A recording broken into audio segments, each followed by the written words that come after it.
Welcome to Live Players, where political scientists and strategists Samo, Burja, and I discuss the key individuals with the power to alter our current society.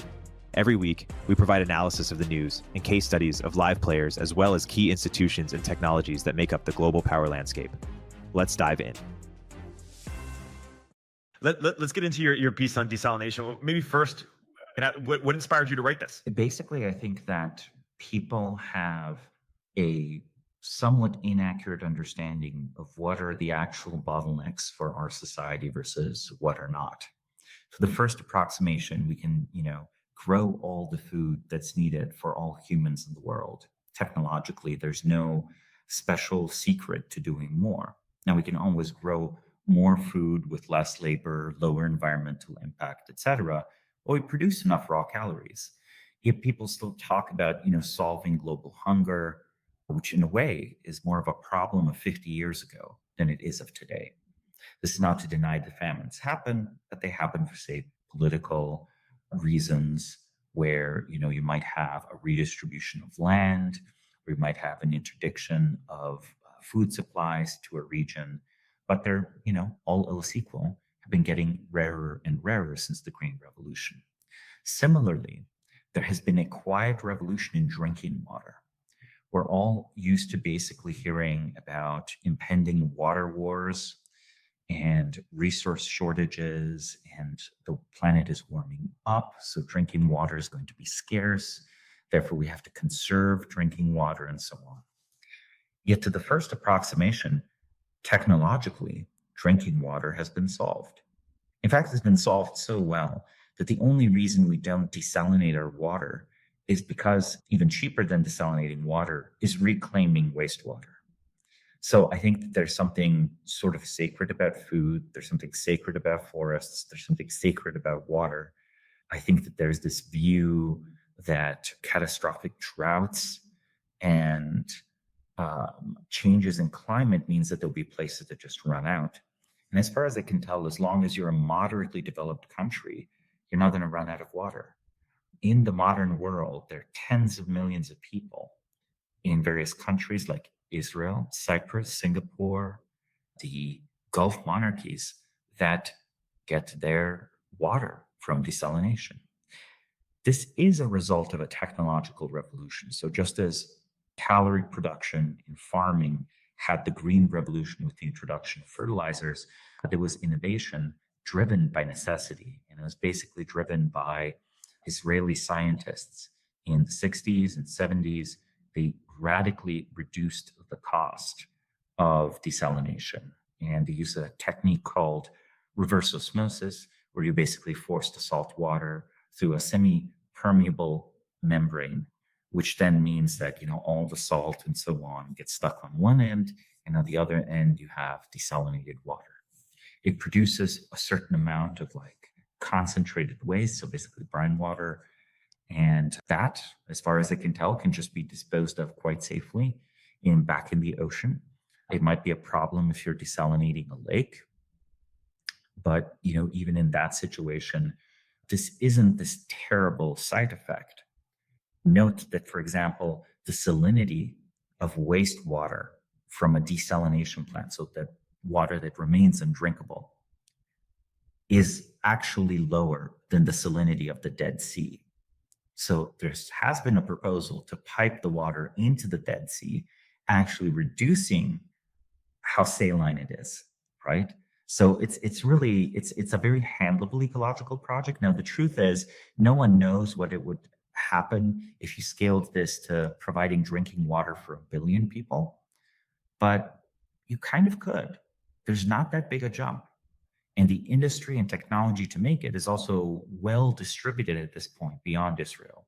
It's, again, distributed in Singapore, in Spain. Spain has numerous desalination companies. But it's still notable to me that it took a country that was facing geographic and resource constraints that were pretty harsh to invest in developing a new technology. The reason why it's hard to just make money by making water is that water is ludicrously cheap almost everywhere. And, the places where water remains scarce, that are far away from the sea, so very inland, perhaps up in like mountainous regions and so on, the cost of pumping it there is higher than just the cost of having fresh water made directly from the sea. So drinking water is sort of this resource where the only time you are incentivized to develop the technology further is when you're facing a hard constraint, just as Israel did, and just as Singapore does today. Singapore does not want to be dependent for obvious reasons on water imports. A lot of the technologies they develop and that they fund development of are attempts to use technology to make this very small city-state resilient. And then, of course, there are many Pacific islands and so on, where rainwater and collecting rainwater and treating wastewater, it becomes more of a hassle than just desalinating. I think that there has been research into making desalination more energy efficient, but the costs are relatively low already. And, it doesn't quite make sense to power desalination with solar energy. Now, the reason is because the capital expenditure of building a desalination plant is the biggest cost. They don't actually need that much energy, right? The cost of a plant can vary between 600,000 to 1.2 million per 100 cubic meters of capacity, like cubic meters of like water desalination capacity. For example, in Saudi Arabia, the Ras Al Khair plant's costs totaled up to over $7 billion, right? And these are costs that are primarily the costs of building the water intake and discharge tunnels. So just normal, straightforward construction. The high pressure pumps for reverse osmosis, which is sort of like, just a normal industrial product. And then various treatment equipment for both ingoing and outgoing water. To explain the theoretical minimum of energy needed to totally desalinate 1 cubic meter of typical seawater with reverse osmosis is about 0.86 kilowatt hours per cubic meter. So by the way, a cubic meter of water, for intuition, is like about 1,000 liters of water, like quite a bit of water. And 0.86 kilowatt hours is the minimum energy cost. And that's the theoretical minimum. What's the actual practical minimum energy cost? In 2021, the Saudi Water Authority broke the record for using the least amount of energy for desalination, and they posted a result of 2.3 kilowatt hours per cubic meter using reverse osmosis. Now, basically, for comparison, I gave the theoretical minimum for 1,000 liters of water, 0.86 kilowatt hours. That's less than the amount of energy necessary to power a 100-watt light bulb for 10 hours. So we're really talking about not large amounts of energy at all. And because of that, the fact that solar makes daytime electricity very, very cheap doesn't actually reduce the costs. So the bulk of the cost that would make desalination plants cheaper would actually be ways of reducing the costs of digging and making tunnels and intake and outtake. You can probably, on the margin, improve the costs also with mechanical improvements. Better membranes are better, membranes that wear out less, and so on. But still, it seems that if you are a modestly well-off country, you can afford this. And which are the countries that afford this? To give a relevant statistic on the water of the countries using it, right? Desalination is viable for countries like Israel and Saudi Arabia, Singapore. These are well-off countries, but they're also just places that are much, much poorer than Europe, where desalination is viable, right? There is places such as Jordan and so on that have begun using desalination technology. The Arab Gulf states of Saudi Arabia, the United Arab Emirates, Qatar, Kuwait, Bahrain, and Oman together make up 60% of global desalination capacity. They use over 400 desalination plants. These countries rely heavily on the capacity for drinking water. So approximately 42% of UAE's drinking water comes from desalination. For Kuwait, it's over 90%. For Oman, it's 86%. And for Saudi Arabia, it's 70%. So literally, we're talking about tens of millions of people. These are large populations, right? Saudi Arabia is, again, tens of millions of people. The Gulf monarchies together are an even bigger population. And you have much poorer countries around the world occasionally using desalination. I think that honestly, the main thing holding this technology back is that we don't have something to do with all that fresh water. I opened earlier talking about calories and how cheap calories are to explain why scaling desalination to provide water to farm is unnecessary, because we produce way too much food in the world already. We're currently already at a global caloric surplus. It's just a distribution question. So there's very little profit to be made from pushing forward desalination using the demand induced by farming. Because, if a region dries up, people stop farming there, it actually doesn't matter.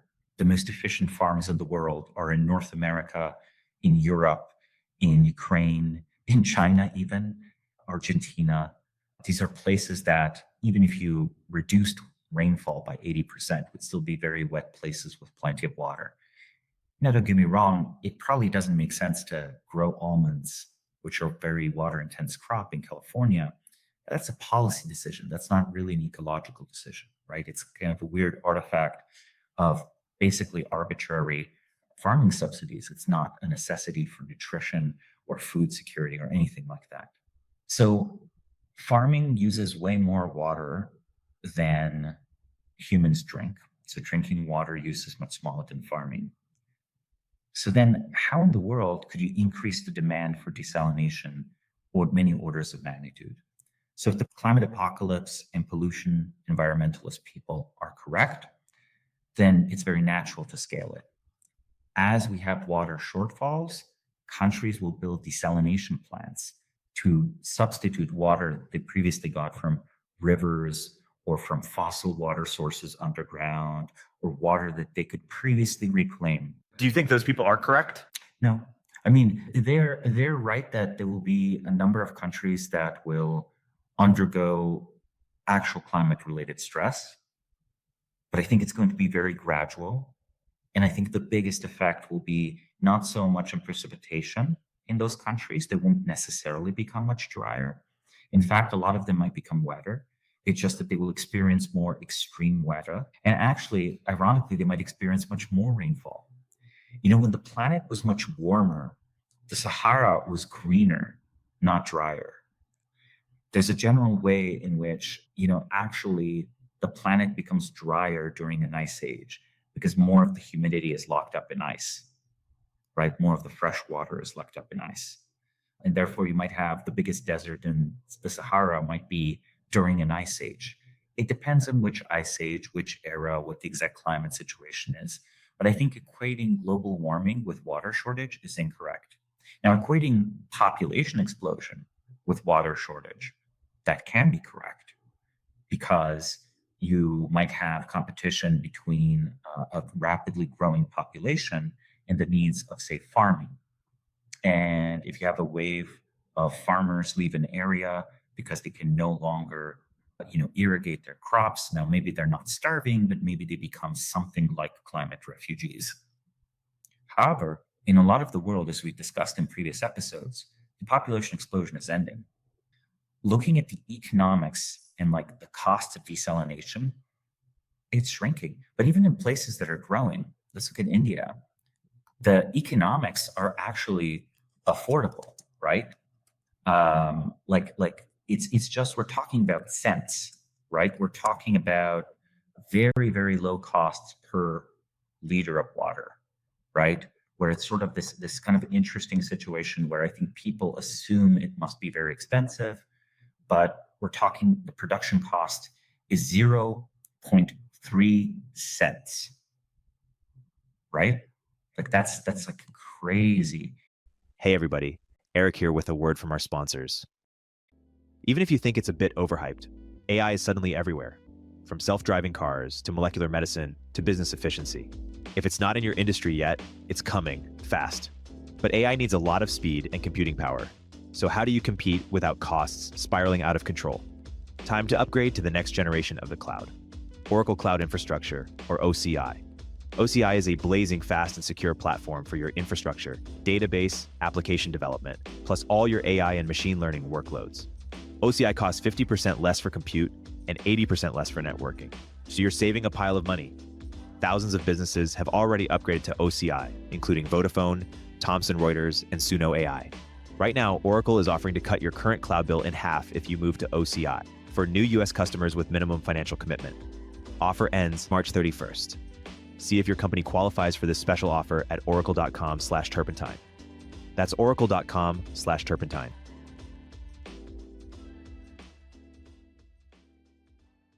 It will cost $32 billion to desalinate 100 cubic kilometers of water. So $32 billion to desalinate at current technology with no technological innovation, to desalinate 100 cubic kilometers of water. That number, for reference, is slightly more than the average annual amount of water that flows through the Nile River, the world's largest river. Like, that's kind of a crazy number. And look, Egypt's GDP, like if we check up Egypt's GDP, its current GDP is like $400 billion. So, $32 billion would be a big expenditure for a $400 billion GDP country, until you remember that 100% of Egypt's GDP exists because of the Nile River. The Nile River is just what makes the country habitable and worth living in. And it's the reason that there are 100 million people there. So there's a funny way where, if Egypt wanted to clone itself, it could produce an artificial Nile River and probably solve its depopulation crisis. And the most expensive part would just be pumping the water uphill. But even that's not necessary. They have a large depression. There's an Egyptian depression that is below sea level. And there has been discussion of, it's called the Qattara Depression. The Qattara Depression is basically the average depth of it is 60 meters below sea level. So it's stuck inland in the Sahara Desert. There have been proposals to flood it with seawater. I actually have a different proposal. I think what Egypt should do is build, let's say about $30 billion worth of desalination plants on the coast, desalinate water, and dig a long channel or tunnel, cover it so that you reduce the losses of precipitation, and flood the depression. Instead of flooding it with seawater, where the result would be over time rapid evaporation and eventually becomes a salt lake bed, it could become a freshwater lake. Immediately, the coastline of this lake becomes some of the best and most prime real estate in the world, or at least in Egypt. Modular economic development. The evaporation from the large body of water produces more rainfall. And you've just doubled Egypt's habitable landmass. I think that's sort of the future of this technology. And I wish that, let's say, Saudi Arabia or some of the Gulf monarchies, they're much smaller, they're more island-like. So let's focus on Saudi Arabia. If Saudi Arabia were to use $300 billion to desalinate the water equivalent of 10 Nile rivers, they could transform a huge portion of their desert into green, lush landscape. This might again sound relatively ambitious, but I think it would do more to change the opinion of people. It would do more for the brand of the country than the line will. At the end of the day, even if you live in a shiny skyscraper that's air conditioned, no one wants to live in a desert. Why aren't we more ambitious? Saudi Arabia has mountains. Why don't we plant both native tree species and completely new ones? Why not desalinate such vast amounts of water and pump them into lakes and pump them into inland rivers that you terraform landscapes into green, pleasant lands? Now, of course, these will still be very hot territories, but a green landscape, to be the strongest thing people associate with Saudi Arabia, would do more to transform the image of the country in the minds of the people around the world than anywhere else. And you can call it the, Mohammed bin Salman National Park, half of the size of, the Yellowstone Park or something like this. Maybe even plant redwoods just because you can. You have like beautiful wild animals. You can camp there. You can hike there. You have air-conditioned hotels. You can kayak down artificial rivers that have been sculpted for like an optimal, rapids experience. It really starts to sound kind of amazing. And it would also be one of the most effective flexes to the population of the country. Like if you create a giant park that's named after you, a natural park, think of it as a country-sized central park. Well, everyone in the country is going to remember your name forever. And it would be truly one of the wonders of the world. Let's remember one of the wonders of the ancient world, the 7 original wonders of the ancient world, included the Colossus of Rhodes, the pyramids of Egypt, the Temple of Artemis, the Temple of Zeus, the Mausoleum of Halicarnassus, and it also included the Hanging Gardens, where they were a marvel of waterworks because you had these gardens on stepped ziggurats.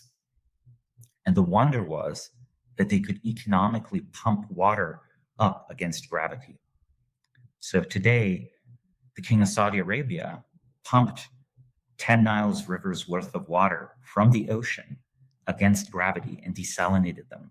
For a cost that would probably be lower than the line, they could create a territory the size of Florida or half the size of California that was green, lush, beautiful, and could be sculpted as a sort of national park.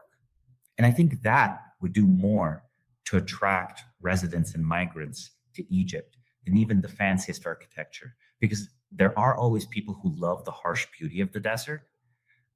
But I'm not even sure Arabs love the harsh beauty of the desert. I think most people like greenery and beauty. So this kind of terraforming project undertaken in Saudi Arabia would be a national rebranding project.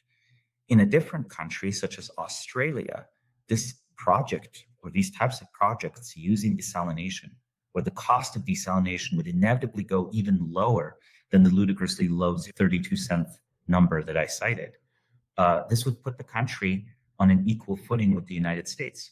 If half of Australia could be greened for $30 billion a year, this would more than pay for itself. The mainland US and Australia are of comparable size. The main difference is the Mississippi River and the lush, temperate eastern coast of the US. So again, you could have an Australia where 300 million people live. Now, where those people would come, whether we have the population growth, whether they all come from India, if I reference recent immigration discourse, that's a separate question. But it would definitely make Australia potentially a great power. So again, I think we're sleeping on the possibilities of using advanced technology to solve geopolitical problems. We're used to geopolitics being defined by the natural geography of the world, but we have achieved truly a level of technology where we can change the natural geography of the world. And that's viable. And say more about this, about which countries are best suited to benefit from this in a geopolitical sense in terms of it changing their calculus. You mentioned Australia as one. I mean, for Saudi Arabia, the branding works on 5 levels. One of them is you show you're climate resilient and that it's not going to be a collapse of your country because you're already changing what your country is. And that's not going to change no matter how bad global warming is. Secondly, it's a technological project. You show this ability. Third, it's like this immense demonstration of political legitimacy. You know, how many times have you heard that Israel has greened the desert, made the deserts bloom, right? That's true, right? The landscape just looks better. And I think people on a basic level believe Israel is legitimate, partially because the landscape looks nicer, because it looks greener. I think there's almost this superstition that if the land is thriving, now, of course, environmentalists will object because they always object. But people, when they see a big, beautiful natural park in Saudi Arabia, their first thought is not going to be, oh, this is like a terrible, shame. They reduced the size of their desert to merely cover 2/3 of the country rather than all of the country. They're going to think, oh, wow, the Saudis are really good at taking care of the environment. Maybe we can learn something from them. Because in my own country, I see desertification happening and they're reversing desertification on a truly unprecedented scale. So that's why it works for Saudi Arabia, these three reasons. I mean, the fourth reason is I think it would develop an outdoor culture again. You could have like hunting expeditions in the forest, etc. Like the national traditions of falconry and all of that work just as well in a temperate landscape as they do in the desert and so on. But geopolitically, I think the biggest beneficiaries would be developed countries that for some reason or another wish to develop more land for settlement. Perhaps real estate costs are high. Perhaps there are important economic developments, minerals that they want to access, and it's difficult to get people to move there. So any country that is already fairly wealthy and that has a large desert territory could potentially just make it habitable, even if it's fairly deep inland, right? Because you do have saltwater lakes and so on. So in the Western US, which are these countries? Australia, the United States, China, actually. Half of China is a desert. India, to some extent, could definitely afford to, reclaim more land. And they're one of the few countries that still have a growing population, though this will change very rapidly. Spain could actually, it could transform its semi-arid climate into a climate much more similar to that of France. Now, whether they would want to is a separate question, but that's a very important possibility. Turkey, a lot of southeastern Turkey is very arid and could be transformed with this technology. And the economic development this would bring, basically it would result in greater Turkish national integration. Because if the economic disparities from the regions are less, the regions are more integrated, then things like Kurdish separatism is less likely. There's also a way in which these mega projects politically tend to bind countries together. So that's another domestic political advantage. If you have a national system of waterworks, where for Madrid to stay lush and green, or for Catalonia to stay lush and green, you have to have cooperation of this massive water system across all of Spain. Well, that's then an argument against Spain breaking up into smaller countries. And this is actually an ancient argument. In Mesopotamia, Egypt, and China, the central administration of the water system meant that you couldn't just have a city on the river declare independence. You could literally cut off their water, right? So again, for Turkey and Spain today, this would be a centralizing measure. And ironically, it would probably be a centralizing measure too for China, because its drier provinces tend to be the provinces where various ethnic minorities like the Uyghur live.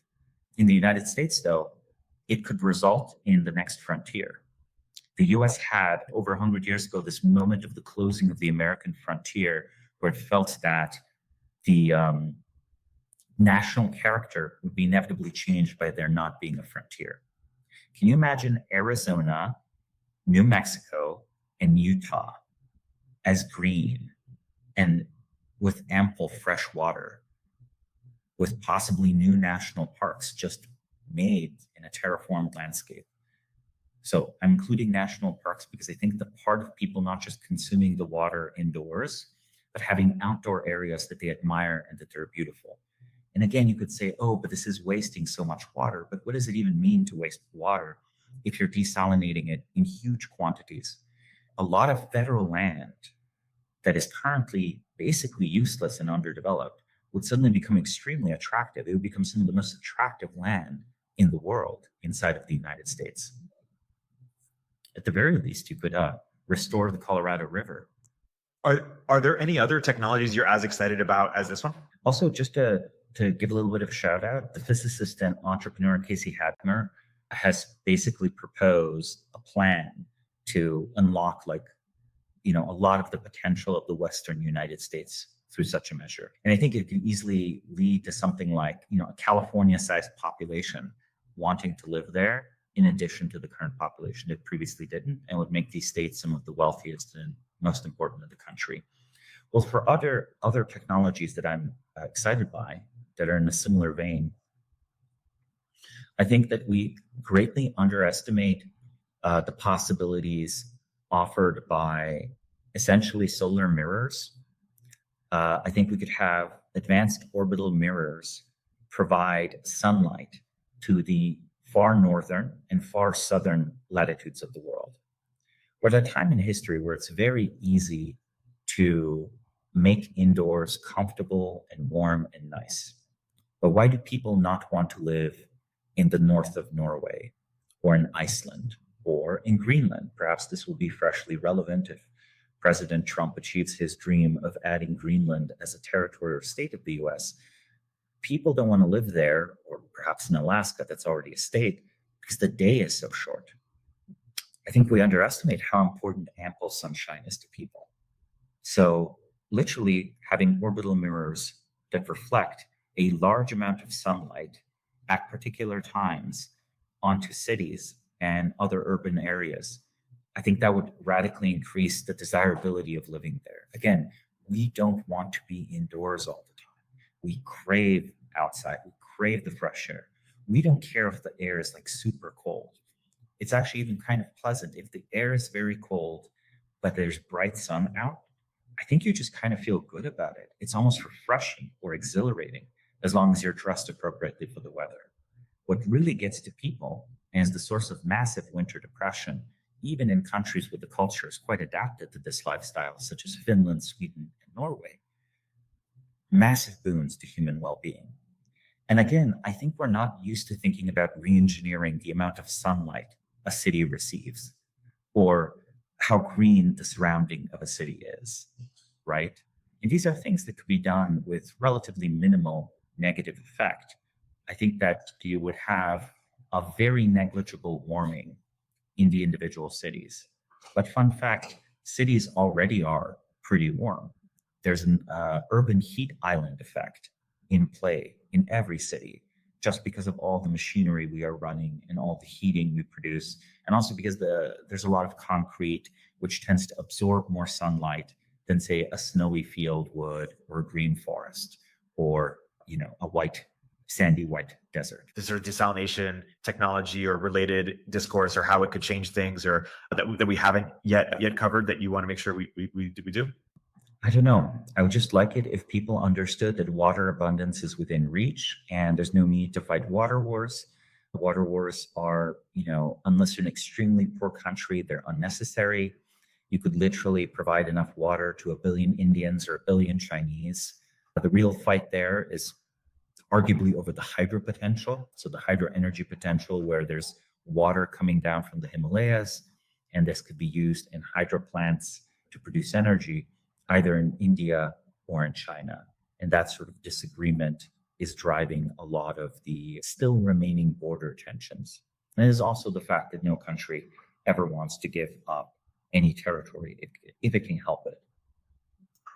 I think that the technology is also, at least to me, exciting, because I think that it truly allows us to live anywhere on the surface of the earth, where before this was one of the last remaining hard physical limits. Even Antarctica? Antarctica was never short on water, but we can live in Antarctica. Nothing stops us. The main reason Antarctica is not developed is because of an international treaty, which basically bans commercial development and mining. This treaty will come up for renewal in 2048, and there are many countries that are positioning themselves for a scramble for Antarctica.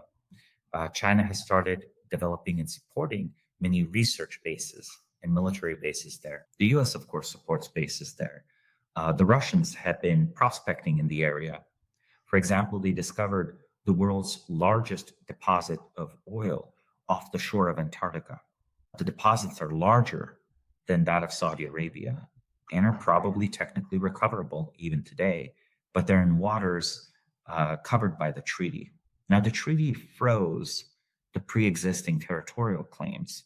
So, there might be a second Falklands War, this time over the Arctic oil reserves, which are in an overlapping claim between the United Kingdom, extending down from the Falklands and Argentina.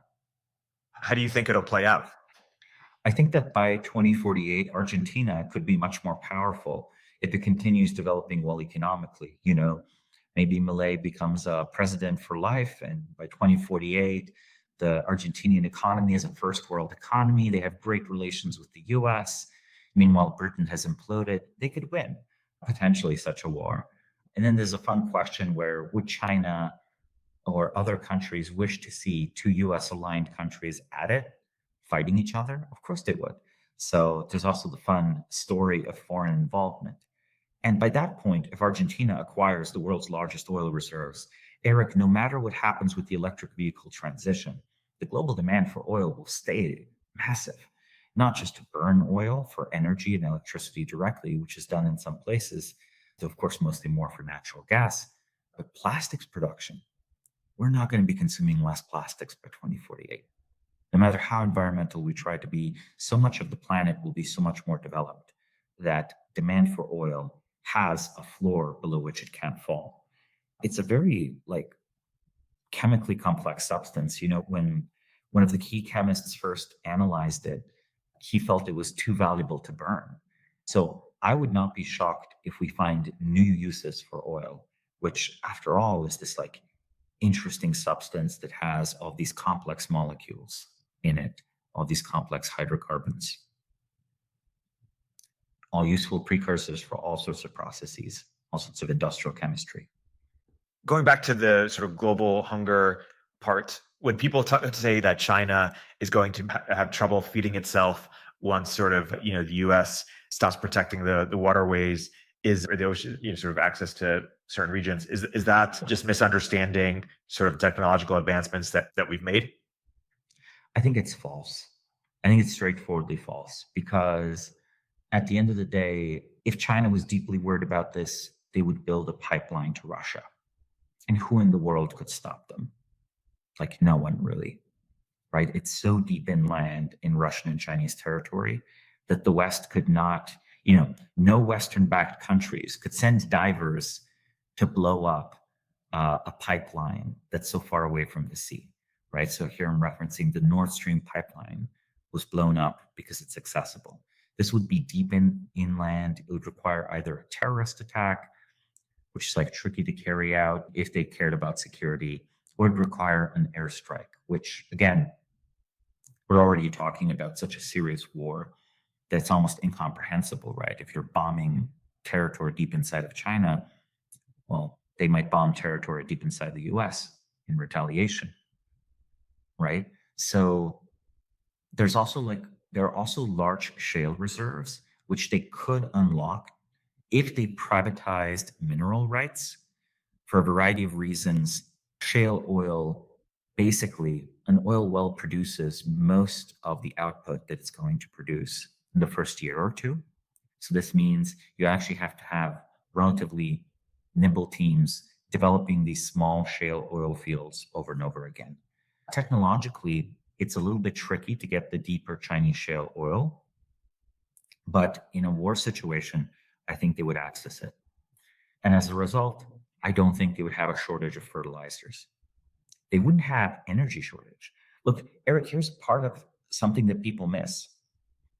The European Union is transitioning to electric vehicles to save the environment. China is transitioning to electric vehicles for national security. They are not the same, right? One of these is in a way a much healthier project, and I'm referring to the Chinese one. They are trying to get off oil so that their national oil imports don't have to increase. We talked about this a little bit in the previous episode about how, and I recommend to listeners to check out that episode, which detailed China's energy needs. They actually produce quite a bit of oil already, even while not touching the shale oil and not importing anything from Russia by pipelines, because they've not built any of those pipelines yet. And if you push forward the development of very cheap EVs and just replace all urban cars with EVs, you suddenly have all this excess oil that you're just producing in China that can be used for fertilizer. And then if we're talking about that, if there was anything approaching famine, you know, China is governed by a communist party. They could actually simply consolidate the currently still very fragmented small farms into larger, more efficient farms. Now, they couldn't do it quite with central planning because that doesn't quite work. But if the Chinese government like picks 10 big agri corporations, makes 10 state agri corporations and has them compete against each other and just like takes a bunch of land from random small peasants and gives it to these big agri corps, I think they could massively increase food production while not massively increasing oil production. So in a way, China is still lowballing its ability to feed itself because feeding itself is sort of like, it's not that cost effective. They buy soy from the United States to feed to Chinese pigs because that pig feed is slightly cheaper than the alternative. And, if the US doesn't give them soy, they're not going to automatically grow soy. They're going to go for like less efficient, slightly costlier feeds for pigs. And the price of pork might increase by 50%, but that's okay because the income of the average Chinese person has increased tenfold in a generation, right? And this is not even positing any future growth. So I think they are not going to starve. They're not going to have food riots as long as you can blame foreigners for it. I think this is perhaps one of the biggest differences between the current era and the last era of industrial war. It's easy to think that, it must be an information change. But unlike World War I, where food scarcity was a big problem for Germany and Austria, I think currently every major power, even Japan with this extreme scarcity of land, can probably feed themselves just with the resources in their territories. And that's kind of crazy. That is a very different dynamic of war. Laying siege to a whole country to starve it in a literal sense just won't work. You can still starve the country industrial resources. Like, for example, I think the modern military stack still clearly runs on oil. No one's proposing EV tanks, okay, or EV personnel transports. But let's not ignore that there is something that is battery powered about modern war. Drones are battery powered, right? So it's not like oil is absolutely necessary in huge quantities for everything. Though, of course, again, the drones, they don't burn oil, but they do consume oil in the sense of the plastic components of the drones. So again, you could choke off China industrially, prevent it from becoming a rich country if you're willing to engage in a multi-year war, but you couldn't starve it. And the technology that enabled every country to feed itself is a combination of shale and or sort of different energy sources, or what is the what is the difference that enabled it? It's just the green revolution, essentially. Agriculture. Just agricultural advancements, and it is still relatively oil dependent. So I did caveat that with every industrial country, but basically, every industrial country has, there's two things happening, right? Every industrial country is also massively automated farming. I think we don't think of it this way, but it used to take 60 to 80% of the population farming to feed yourself. Now it sort of takes 1 to 2% of the population. So if you're experiencing some food insecurity or are planning to, most of these countries actually have long abandoned farmland. If you look at a map of Europe, of European forest coverage compared to 50 years ago, forest coverage has increased massively, mostly through abandoned farmland. If you look at the statistics for the agricultural output of those countries, most of them have increased the output. So the first one is fertilizers, which are fossil fuel based. Second one is mass automation in the form of farm machinery. And, maybe an EV tractor is not quite viable right now, but, the Cybertruck's not far off. I think 10 years from now, the EV tractor will be perfectly serviceable. You can have a battery powered tractor with an electric motor and it will do everything and be capable of doing everything that an internal combustion engine tractor is capable of. And the third reason is just incremental improvements in yield for every single species we farmed. Did you ever see that chart comparing chickens from the 1940s to chickens today? Okay, it's kind of an amazing graph. We can link it in the description. Here is a fun little chart. Since 1957, the size of the typical farm chicken has gone from the chicken weighing like a little over 900 grams to now weighing over 4,000 grams. So that's actually a four-fold increase in just chicken size. And then you have other advances such as rice, wheat, corn, where the plants are just much, much more productive. And of course, you can argue, okay, a lot of this is dependent on pesticides and it's dependent on oil. So if you could deprive a country from oil, then its farm production will go down. But even so, some of these productivity gains do not rest on fertilizers, right? Some of these would just remain. And because of that, it seems like fairly trivial to scale agriculture in most modern countries. One thing I want to return to is when I went to college, I was told in my sort of environmental science class that there was a sort of man-made, climate change process happening, and that it was potentially catastrophic if we did not act fast to reduce the amount of carbon that we emit into the atmosphere. What is sort of the right way of thinking about sort of the, a couple decades later, 15 years later, to what extent was that correct? To what extent was that incorrect, and how? Well, we could do a full global warming episode and climate change episode. But to say a few things, I think that it is a good idea for humanity on the scale of centuries to reduce the atmospheric carbon to lower levels. But it is in fact not going to be disastrous in the next 50 years. And the reason is, well, if sea levels rise and you have a big city, hire the Dutch and build some dikes. If the temperature goes up and you have massive heat waves where thousands die or millions die, well, you know what? This makes the AC unit a humanitarian necessity. Let's be pessimistic and say that it costs $2,000 to deliver an AC unit that anyone can plug in their window, together with a solar cell rack that will be big enough to power it when the sun is out and when the temperature is high. Heck, let's make it $4,000. Okay, $4,000 means there's 1 billion Africans. You can give each of them an AC unit for $4 trillion. Right? That's a huge amount of money, but it's not that big, actually. It's doable, right? Especially if it's very incremental, right? And the same is also true of India, right? Again, it's like, let's be hyper pessimistic. And I think these are unrealistic costs. I think in reality, you could get them down to like $400 to $500 actually, right?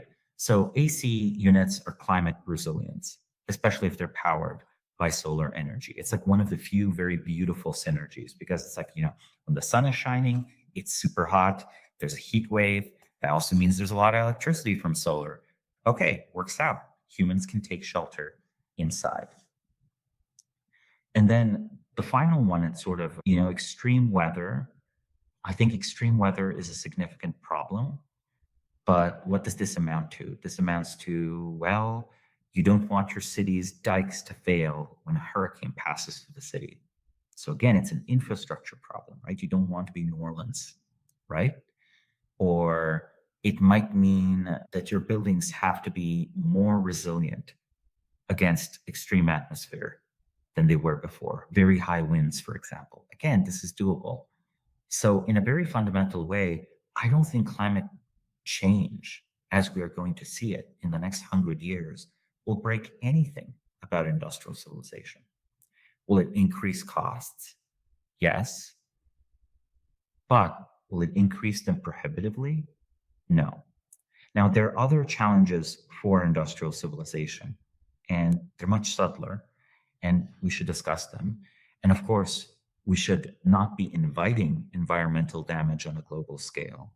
And I, in fact, support the extension of nuclear energy. I support the extension of solar. I support the mass use of batteries for everything we can possibly use batteries for.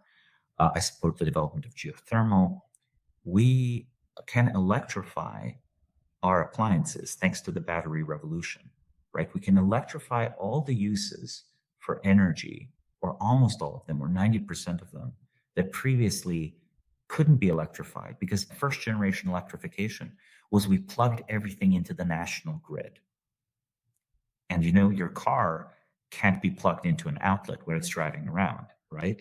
But there are other things that can't be, like literally something trivial like a chainsaw, right? A chainsaw can't be really plugged in to the outlet. So we had to burn fossil fuels for that.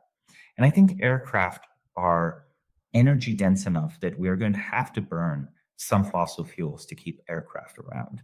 Though, of course, we might choose to synthesize the fuel, and we might literally we mandate, okay, aircraft have to be carbon neutral. Every flight you take has to have priced in an equal amount of carbon sequestration or carbon removal from the atmosphere. And, we in fact can synthesize methane, and we can synthesize just from pulling carbon from the air. If we had abundant electricity, we could synthesize hydrocarbons that planes could burn. So even that aspect is not insoluble. But of course, that would really increase plane tickets. It would go back to being like a business class experience. Basically, you would pay as much for an economy class ticket as we today sort of pay for a business class ticket. But that's like eminently survivable, and maybe makes my train friends happier, because the train tickets would have no reason to increase that way. So maybe maybe by 2048 or 2050, when the Californian high-speed rail is finally built, you take a train instead of a plane. And that's kind of inconvenient, but you don't have to go through the TSA, so it doesn't feel that bad. You can work on the train.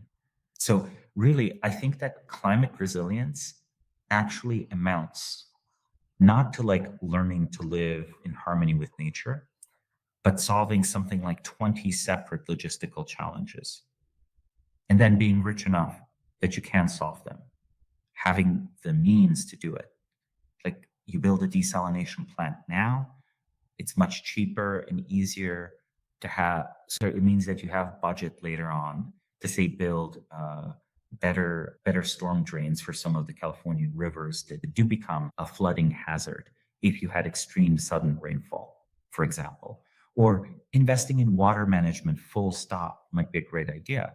You could literally have overflow, where rivers that might, under extreme rainfall, really flood dangerously, they might be easily diverted to reservoirs that keep the water for later to be used during a drought, or for agriculture, or for drinking water, or whatever.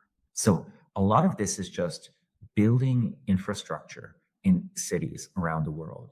And I think in a way that's sort of, it's in a way also less sexy technological story than the technological story of batteries or desalination, because it means a bunch of local efforts everywhere. And if there is one thing, there's one transformative technology that I'm excited by that's not been discussed, I think it's the application of artificial intelligence to construction. Can you imagine automated mining equipment? Not just self-driving trucks, but self-driving digging equipment. It's not that exotic, right? We basically, technologically, I'm not even sure there's a challenge there. If there were someone that invested $5 to $10 billion to bootstrap a automated digging company, you could probably build the cheapest canals and the cheapest ditches and dig the cheapest giant holes ever dug in the history of mankind. There's just not necessarily a massive market there, but that's one of the few technological stories where you could make construction universally cheaper around the world. Basically, like excavation robotics, construction robotics, and those revolutions might be happening in the near future anyway. I think it's going to be a very natural next step to go from self-driving cars and self-driving trucks to self-driving excavators and self-driving farm equipment and all of that. I want to wrap on that topic, and I want to get you out of here in a few minutes, but I'm curious if you have any immediate reactions on the immigration side before you go, because it's been the first kind of fissure between. It's been a hot button topic on Twitter, right? Over the last few days, people are starting now to talk about, the paleo MAGA right and the tech MAGA right. It's been like kind of a disagreement, over the H-1B1 issue. Currently, big tech has difficulty accessing H-1B1s. It's actually soaked up mostly by medium-sized companies. And there are like just a few companies that basically dole these out. So there's arguments for reforming how they're distributed. And I understand why there's a desire also to increase the supply. But, let's put it this way.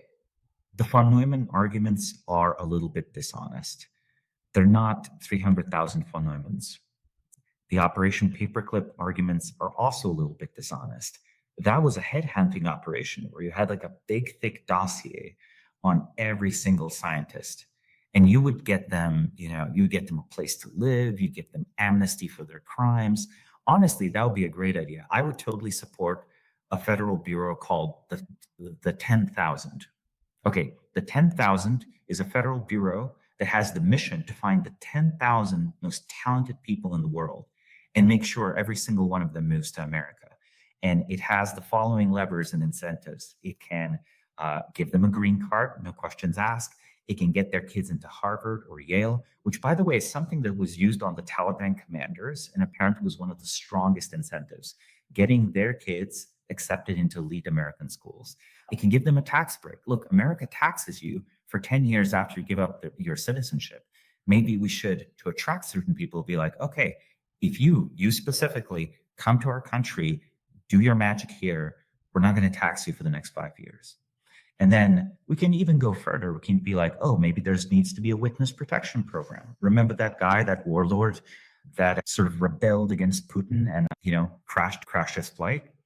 That's an asylum argument there. That's even if he just tells us what he knows of the Russian military, that guy would be worth exfiltrating and, giving a false name, etc. And let me say the final piece of this plan for the 10,000. Whoever's in charge of it should be in a DARPA mindset. There should be like 50 people at most going through these profiles and going through people in the world. And they should each have relative autonomy for who they nominate. So not a big sprawling bureaucracy. And also, when the quota is met, when the 10,000 are found, it wraps up. So that is what a modern day Operation Paperclip would look like. Because often people who are super talented are deeply enmeshed in their own valuable networks in various parts of the world. Like they actually have opportunities even outside of the US. The US is great and can certainly attract many of them, but many of them actually have a lot of things that they're up to in their part of the world because, unsurprisingly, they've climbed to the top. And the other side of this is big, dumb bureaucracies are very bad at figuring out who's good. Any bureaucratic system of mass migration you set up will be gamed and will be gamed badly. It can probably run for a decade or two. So I'm always in favor of exceptional talent and recruiting exceptional talent. But I think exceptional talent is super rare. And then in my mind, the question of whether we should double the number of H-1B1 visas is not a question of whether America will get unique talent that it cannot get in the United States or cannot get through current immigration channels, because it's a big, dumb, and somewhat broken immigration system that's actually really bad at recognizing talent. I think it becomes a question of, do we want to reduce the costs, the operating costs of large tech companies? That's an argument to be made. You could say, oh, if we increase H-1B1, the number of them, then maybe GDP growth is better by 1/3% every year. But that's a very different argument than saying that China is going to beat us to AI. Look, Maybe, I don't know, maybe we have a different project. Maybe we call it the ultimate boat lift. And we offer to relocate every single person from Taiwan and give them $10,000. It's like a one-time thing. And we create the state of New Taiwan. We carve it out of New Mexico. We like terraform it. So it's nice and like, wet with all the desalinated water. And, that's okay. But like, seriously, no one is going to block the immigration of people working on the chip fabs in freaking Taiwan. Come on, please be serious. Like our industry, our semiconductor industry is already married to Taiwanese social networks, right? Like the two biggest companies in the US, like AMD and NVIDIA, both run by Taiwanese Americans who are each other's cousins. It's like, okay, they already know how to get here. Now, this isn't saying that we're not leaving talent, like exceptional mathematicians, et cetera, on the table by limiting immigration from India, sure. But again, it's the country does not yet have semiconductor expertise, right? So I think the real race with China, it's not a talent race. Like who in reality thinks that the Chinese will be able to recruit the talent from the remaining 7 billion people that don't live in China? They suck at immigration. They suck at recruiting talent. They're never going to they're going to get a few hand-picked Western researchers who are disaffected, and that's going to be it. Maybe a few Russians. The advantage China has in the semiconductor race is manufacturing, okay? And, the US has to get good. I love that idea. The sort of the 10,000, almost like a Teal Fellowship for immigration. Yeah, Teal Fellowship. I mean, it could literally be a Teal Fellowship. We can put Teal in charge of the 10,000. Yeah, exactly. Did a great job. 10,000. That's a great place to wrap.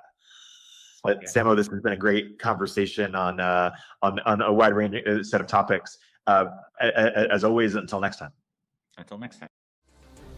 Thanks for listening to Live Players. Please subscribe, leave a review, and check out Samo's excellent newsletter, The Bismarck Brief, for more rigorous analysis of key individuals, institutions, or industries. Live Players is a production of Turpentine, the podcast network behind Econ 102 with Noah Smith and Moment of Zen. Hey everyone, Erik here. At Turpentine, we're building the first media outlet for tech people by tech people. We're the network behind the show you're listening to right now. We have a slate of hit shows across a range of topics and industries, from our AI and investing cluster of podcasts to shows that drive the conversation in tech with the most interesting thinkers, founders, investors, and influencers, like Econ 102 with Noah Smith. We're launching new shows every week, and we're looking for industry-leading sponsors. If you think that might be you and your company, email me at erikaturpentine.co. That's ERIK at turpentine.co, and let's partner together.